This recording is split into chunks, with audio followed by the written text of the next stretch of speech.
তুহিব্বা লিল্লাহ, তুমি আল্লাহর জন্য মানুষকে সৃষ্টিকে ভালোবাসবে।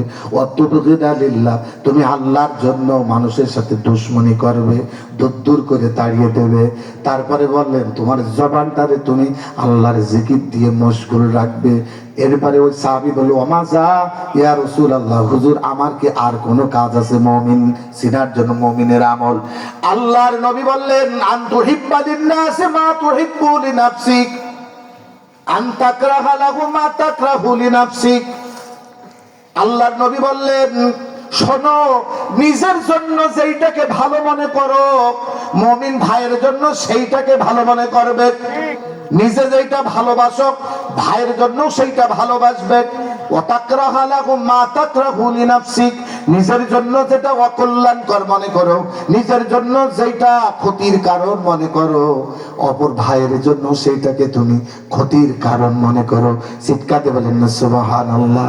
নবীজি আরো বলতেছেন, আমরা বিখ্যাত হাদিস এটা সবাই জানি, কিয়ামতের ময়দান যখন কায়েম হবে, তামার জমিন হবে, এক মুষ্টি মাথার উপরে সূর্য কিরণ দেবে, মাথার ঘেনুগুলো টকবাক করে ভাতের মাড়ের মতো ছুটে পড়তে থাকবে। ওয়ালা ইয়াসালু হামিমুন হামিমা ইউবাসসিরুনাহুম ইয়াওয়াদ্দুল মুজরিমু লাউ ইয়াফতাদি মিন আযাবি ইয়াউমি ইদিন মিবানি ওয়া সাহিবাতিহি ওয়া আখি ওয়া ফাসিলাতিহি আল্লাতী তুযি ওয়া মান ফিল আরদি জামিআন সুম্মা ইউনজি। যেদিন বন্ধু বন্ধুকে চিনবে না, ভালো মন্দ জিজ্ঞাসা করবে না, যেদিন একজন পাপী জাহান্নাম থেকে বাঁচার জন্য সে তার ভাইকে, সে তার সন্তানকে, সে তার পিতামাতাকে, সে তার স্ত্রীকে, সে তার দলপাটিকে এবং ওয়ামানফিল আরদি জামিয়া, জমিনে যা কিছু আছে সব আল্লাহকে দিয়ে দেবে। দিয়ে ডেকে বলবে আল্লাহ আমারে তুমি একটু মুক্তির ব্যবস্থা করো, ডান হাতে একটু জান্নাতের ভিসাটা দাও। এই ভাব করে কাকুতি মিনতি করবে। সেই দিনের কথা বলতেছি দোস্ত আমার।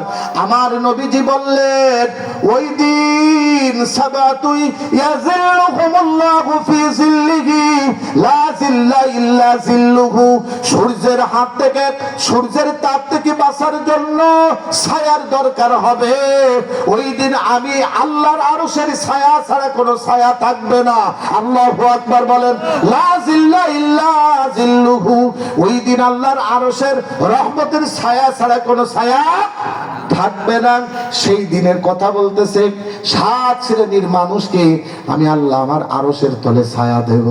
সেই শ্রেণীর মানুষের ভিতরে ইমামুন আদিল ওয়া শাবুন নাশা ফি ইবাদাতিল্লাহ ওয়া রাজুলুন কলবুহু মুআল্লাকুন বিল মাসাজিদ ওয়া রাজুলান তাহাব্বা ফিল্লাহি ইজতামা আলাইহি ওয়া তাফাররাকা আলাইহি।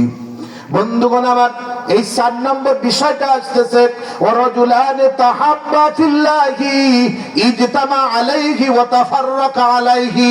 ওই মুমিন আল্লাহর আরশের তলে ছায়া পাবে যেই মুমিন আল্লাহর জন্য পরস্পরকে ভালোবাসে, আল্লাহর জন্য পরস্পর পৃথক হয়ে যায়। চিৎকার বলেন না সুবহানাল্লাহ। কথাটা বুঝতে পারেননি? আরশের তলে ছায়া দরকার না? তাহলে এই গুণ আনতে হবে, রাজুলানে তাহাব্বা ফিল্লাহি ইজতামা আলাইহি ওয়া তাফাররাকা আলাইহি। আল্লাহর জন্য পরস্পরকে ভালোবাসে।